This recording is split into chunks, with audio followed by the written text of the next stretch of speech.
কথাগুলো রাজনৈতিক না, কথাগুলো দেশের স্বার্থে, দেশের মানুষের স্বার্থে, কথাগুলো দেশের সচেতন নাগরিকদের।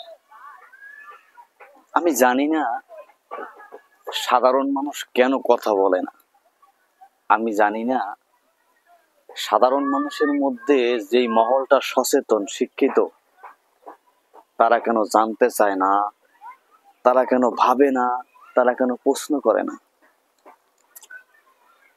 বন্দর, চট্টগ্রামের বন্দর ডেনমার্কের একটা কোম্পানির কাছে ডক্টর ইউনূস সাহেব যেদিন শেখ হাসিনার রায় হয়েছে 17ই নভেম্বর, তিনি সেদিন নাকি সাইন করেছেন, অর্থাৎ তার সরকার।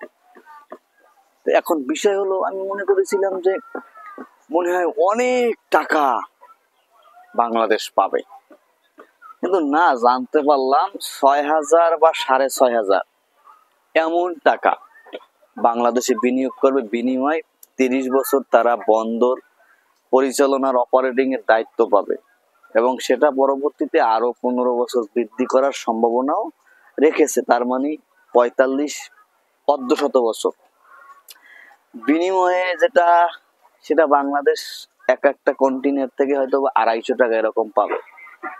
কে রে ভাই, যেই দেশ পদ্মা সেতু করতে পারছে নিজেদের টাকায়, যে দেশে এত এত ফ্লাইওভার হচ্ছে, মেট্রো রেল হচ্ছে, তারা কি এই বন্দর নিজেদের টাকায় করতে পারবে না? হ্যাঁ, ডক্টর ইউনূস সাহেব যদি বাংলাদেশের বড় বড় যারা বিনিয়োগকারী ছিল তাদেরকে নিয়ে বৈঠক করে বলতো যে আপনারা এই বন্দরগুলোতে বিনিয়োগ করেন, আপনারা এরকম পাবেন, সরকার এরকম পাবে, তাইলে তো দেশের ভালো হতো। আরে মিয়া, আপনি এত বড় একজন মানুষ, নোবেল বিজয়ী, আপনি ব্যবসাটা বোঝেন ঠিক আছে, কিন্তু দেশের স্বার্থ কই রইল?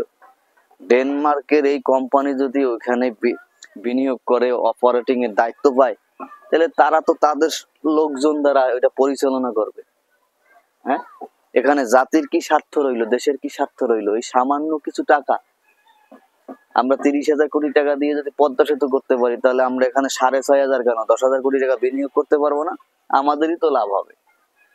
আপনি সব বিদেশি থেকে নিয়ে আসেন, তাইলে এদেশের মানুষের জন্য কি করলেন? ধন করলেন, ধন একটু খারাপ ভাষায় ব্যবহার করলাম, ধন করলেন। আপনি বাংলাদেশের মানুষের জন্য চিন্তা করলেন, ধন চিন্তা করলেন? কি চিন্তা করলেন? আপনি ওই নেটওয়ার্ক সিস্টেম বিদেশ থেকে নিয়ে আসবেন, স্টারলিং, আপনি বন্দর দেবেন বিদেশিদের কাছে, আপনি সবকিছু বিদেশিদের উপর নির্ভর করেন, তাহলে আমাদের দেশে যে মানব সম্পদ রয়েছে, মেধাবীরা রয়েছে, তাদের জন্য কি চিন্তা করলেন? তারা কি আবিষ্কার করবে, কি চিন্তা করবেন? খারাপ কথাগুলো বলাইলেন।